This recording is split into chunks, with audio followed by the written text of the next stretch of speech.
Hi friends, welcome back to my YouTube channel. ನಾನಿವತ್ತು lemon rice ನಾನು ಯಾವ ಥರ ಮಾಡ್ತೀನಿ ಅಂತ ನಿಮ್ಮ ಜೊತೆ ಶೇರ್ ಮಾಡ್ಕೊಳ್ತಾ ಇದ್ದೀನಿ. ಈ ಲೆಮನ್ ರೈಸ್ ಬೆಳಗ್ಗೆ ಬ್ರೇಕ್ಫಾಸ್ಟ್ಗೆ ಮತ್ತು ಮಕ್ಕಳಿಗೆ ಲಂಚ್ ಬಾಕ್ಸ್ಗೆ ಕೊಡೋಕ್ಕೆ, ನಾವು ಆಫೀಸಿಗೆ ಲಂಚ್ ಬಾಕ್ಸ್ ತೊಗೊಂಡೋಗೋಕ್ಕೂ ಕೂಡ ತುಂಬ ಟೇಸ್ಟಿಯಾಗಿರುತ್ತೆ. ಬನ್ನಿ ಯಾವ ಥರ ಮಾಡೋದಂತ ನೋಡೋಣ. ಇಲ್ಲಿ 5ರಿಂದ 6 ಸ್ಪೂನ್ ಆಯಿಲ್ ಹಾಕ್ಕೊಂಡಿದ್ದೀನಿ. ನಾನು ಯೂಶ್ವಲಿ ಯಾವಾಗಲೂ ಇಷ್ಟೊಂದು ಆಯಿಲ್ ಯೂಸ್ ಮಾಡಲ್ಲ, ಬಟ್ ಲೆಮನ್ ರೈಸ್ಗೆ ಇಷ್ಟು ಆಯಿಲ್ ಬೇಕು, ಇಲ್ಲಾಂದರೆ ಡ್ರೈ ಅನಿಸುತ್ತೆ, ತಿನ್ನೋದಕ್ಕಾಗೋದಿಲ್ಲ. ಅದಕ್ಕೋಸ್ಕರ ಇವಾಗ ಸಾಸಿವೆ ಹಾಕ್ಕೊಳ್ತಾ ಇದ್ದೀನಿ. ಸಾಸಿವೆ ಸ್ವಲ್ಪ ಸಿಡಿಯೋದಕ್ಕೆ ಸ್ಟಾರ್ಟ್ ಆದಮೇಲೆ ಉದ್ದಿನಬೇಳೆ ಹಾಕ್ಕೊಳ್ತಾ ಇದ್ದೀನಿ. ಉದ್ದಿನಬೇಳೆ ಅರ್ಧ ಸ್ಪೂನಷ್ಟು ಹಾಕ್ಕೊಂಡಿದ್ದೀನಿ. ಇವಾಗ ಕಡಲೆಬೇಳೆ ಹಾಕ್ಕೊಳ್ತಿದ್ದೀನಿ. ಕಡಲೆಬೇಳೆ ಕೂಡ ಅಷ್ಟೇ ಅರ್ಧ ಸ್ಪೂನಷ್ಟು ತೊಗೊಂಡಿದ್ದೀನಿ.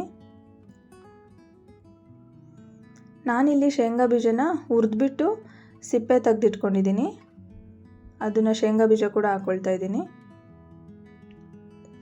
ಇವಾಗ ಉದ್ದಿನಬೇಳೆ ಕಡಲೆಬೇಳೆ ಸ್ವಲ್ಪ ಕಲರ್ ಚೇಂಜ್ ಆಗೋವರೆಗೂ ಚೆನ್ನಾಗಿ ಫ್ರೈ ಮಾಡ್ಕೊಳ್ಬೇಕು. ನಾನು ಲೆಮನ್ ರೈಸ್ಗೆ ಈರುಳ್ಳಿ ಯೂಸ್ ಮಾಡೋದಿಲ್ಲ, ಕೆಲವೊಬ್ರು ಯೂಸ್ ಮಾಡ್ತಾರೆ, ಬಟ್ ನನಗೆ ಲೆಮನ್ ರೈಸ್ಗೆ ಆನಿಯನ್ ಯೂಸ್ ಮಾಡಿದ್ರೆ ಅಷ್ಟೊಂದು ಇಷ್ಟ ಆಗೋದಿಲ್ಲ. ಟೇಸ್ಟ್ ಏನೋ ಡಿಫ್ರೆಂಟಾಗಿರುತ್ತೆ. ಈ ಟೇಸ್ಟೇ ತುಂಬ ಚೆನ್ನಾಗಿರುತ್ತೆ. ನಾನು ಅದಕ್ಕೆ ಇದೇ ಥರ ಮಾಡ್ತೀನಿ. ನೋಡಿ, ಇವಾಗ ಚೆನ್ನಾಗಿ ಫ್ರೈ ಮಾಡ್ಕೊಂಡಿದ್ದೀನಿ ಸ್ವಲ್ಪ ಕಲರ್ ಚೇಂಜ್ ಆಗೋವರೆಗೂ. ನಾನಿಲ್ಲಿ ಮೆಣಸಿನ್ಕಾಯಿ ಮತ್ತು ಕರಿಬೇವು ಹಾಕ್ಕೊಳ್ತಾ ಇದ್ದೀನಿ. ಮೆಣಸಿನ್ಕಾಯಿ ನಿಮಗೆ ಎಷ್ಟು ಬೇಕೋ ಅಷ್ಟು ಯೂಸ್ ಮಾಡಿ ಖಾರಕ್ಕೆ. ನಾನಿಲ್ಲಿ 6ರಿಂದ 7 ಮೆಣಸಿನ್ಕಾಯಿ ಯೂಸ್ ಮಾಡ್ತಿದ್ದೀನಿ. ಒನ್ ಟೈಮ್ಗೆ ಇಬ್ಬರು ತಿನ್ಬೋದು ಅಷ್ಟು ಮಾಡಿದ್ದೀನಿ. ನೀವು ಜಾಸ್ತಿ ಕ್ವಾಂಟಿಟಿಯಲ್ಲಿ ಮಾಡ್ತಾಯಿದ್ದೀರಾ ಅಂತಂದರೆ ಇದೆಲ್ಲ ಕ್ವಾಂಟಿಟಿನೂ ಡಬಲ್ ಮಾಡ್ಕೊಳ್ಳಿ ಅಷ್ಟೇ. ಮೆಣಸಿನ್ಕಾಯಿ ಕೂಡ ಅಷ್ಟೇ ಚೆನ್ನಾಗಿ ಫ್ರೈ ಮಾಡ್ಕೊಳ್ಬೇಕು. ನೀವು ಮೆಣಸಿನ್ಕಾಯಿ ಚೆನ್ನಾಗಿ ಫ್ರೈ ಮಾಡಿದ್ರೆ ಅಸಿಡಿಟಿ ಆಗೋದಿಲ್ಲ, ಮತ್ತು ಖಾರ ಕೂಡ ಬಿಟ್ಕೊಂಡು ಟೇಸ್ಟ್ ಚೆನ್ನಾಗಾಗುತ್ತೆ. ನೋಡಿ, ನಾನು ಕೂಡ ಚೆನ್ನಾಗಿ ಫ್ರೈ ಮಾಡ್ಕೊಂಡಿದ್ದೀನಿ ಕಲರ್ ಚೇಂಜ್ ಆಗೋವರೆಗೂ. ಮೆಣಸಿನ್ಕಾಯಿನ 1 ಮಿನಿಟ್ ಅಷ್ಟಾದರೂ ಫ್ರೈ ಮಾಡ್ಕೊಳ್ಬೇಕು.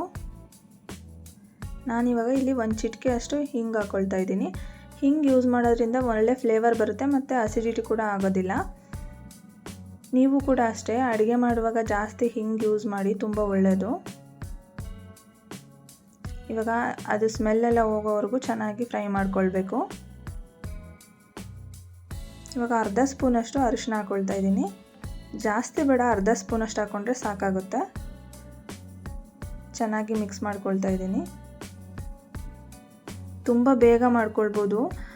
ಸ್ಕೂಲ್ಗೆ ಆಲ್ರೆಡಿ ಲೇಟ್ ಆಗಿದೆ, ಮಕ್ಕಳು ಲಂಚ್ ಬಾಕ್ಸ್ಗೆ ಏನಾದರೂ ಪ್ಯಾಕ್ ಮಾಡಬೇಕು ಅಂದರೆ, ಮತ್ತು ಆಫೀಸಿಗೆ ಹೋಗುವಾಗ ಲಂಚ್ ಬಾಕ್ಸ್ ತೊಗೊಂಡು ಹೋಗೋರಿದ್ರೆ ಒಂದು 10 ಮಿನಿಟ್ಸಲ್ಲೇ ಲೆಮನ್ ರೈಸ್ ರೆಡಿ ಮಾಡ್ಕೊಳ್ಬೋದು. ತುಂಬ ಟೇಸ್ಟಿಯಾಗಿರುತ್ತೆ. ನೀವು ಕೂಡ ಟ್ರೈ ಮಾಡಿ ನೋಡಿ ಈ ಥರ. ನಾನು ಇವಾಗ ಚೆನ್ನಾಗಿ ಫ್ರೈ ಮಾಡ್ಕೊಂಡಿದ್ದೀನಿ. ಇಷ್ಟೇ, ಇವಾಗ ಸ್ಟವ್ ಆಫ್ ಮಾಡ್ಕೊಂಡಿದ್ದೀನಿ ನಾನು. ಚಿತ್ರಾನ್ನ ಮಾಡುವಾಗ ಫಸ್ಟೇ ರೈಸ್ ಮಾಡಿ ಎತ್ತಿಟ್ಕೊಂಬಿಡಿ. ರೈಸ್ ಕಂಪ್ಲೀಟಾಗಿ ತಣ್ಣಗಾದ್ಮೇಲೆ ಮಿಕ್ಸ್ ಮಾಡಬೇಕು, ಇಲ್ಲಾಂದರೆ ಬಿಸಿ ಬಿಸಿ ಇರೋ ಅನ್ನ ಮಿಕ್ಸ್ ಮಾಡಿದ್ರೆ ಮುದ್ದೆ ಥರ ಆಗಿಬಿಡುತ್ತೆ, ಚೆನ್ನಾಗಾಗೋದಿಲ್ಲ, ಉದುದ್ರಾಗಿ ಬರೋದಿಲ್ಲ. ಅದಕ್ಕೋಸ್ಕರ ನಾನು ಕೂಡ ಇಲ್ಲಿ ಫಸ್ಟೇ ರೈಸ್ ಮಾಡಿ ತಣ್ಣಗಾಗೋದಕ್ಕೆ ಬಿಟ್ಟಿದ್ದೆ. ಇವಾಗ ಎಷ್ಟು ಬೇಕೋ ಅಷ್ಟು, ಗೊಜ್ಜಿಗೆ ಎಷ್ಟು ಬೇಕೋ ಅಷ್ಟು ಮಿಕ್ಸ್ ಮಾಡ್ಕೊಳ್ತಾ ಇದ್ದೀನಿ. ಇವಾಗ ಎಷ್ಟು ಬೇಕೋ ಅಷ್ಟು ರೈಸ್ ಹಾಕ್ಕೊಂಡಿದ್ದೀನಿ. ಸ್ವಲ್ಪ ಉಪ್ಪು ಹಾಕ್ಕೊಳ್ತಾ ಇದ್ದೀನಿ. ಅನ್ನಕ್ಕೆ ಆಲ್ರೆಡಿ ಉಪ್ಪು ಹಾಕಿ ಅನ್ನ ಮಾಡಿಟ್ಟಿದ್ದೆ, ಸೊ ಸ್ವಲ್ಪ ಉಪ್ಪು ಹಾಕ್ಕೊಂಡಿದ್ದೀನಿ. ಕೊತ್ತಂಬರಿ ಸೊಪ್ಪು ಹಾಕ್ಕೊಳ್ತಾ ಇದ್ದೀನಿ.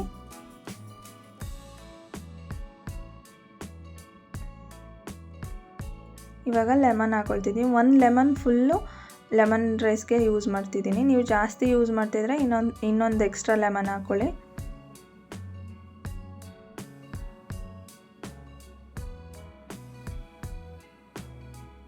ನೋಡಿ, 1 ಲೆಮನ್ ಫುಲ್ ಹಾಕ್ಕೊಂಡಿದ್ದೀನಿ.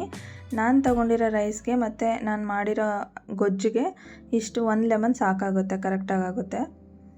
ಇವಾಗ ಫ್ರೆಶ್ ತೆಂಗಿನಕಾಯಿ ತುರಿ ತೊಗೊಂಡಿದ್ದೀನಿ.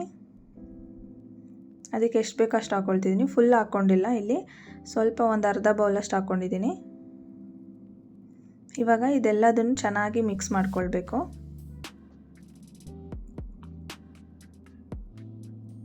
ನೋಡಿ, ಅನ್ನ ಈ ಥರ ಉದುದ್ರಾಗಿದ್ರೇ ಲೆಮನ್ ರೈಸ್ ತುಂಬ ಚೆನ್ನಾಗಿರುತ್ತೆ.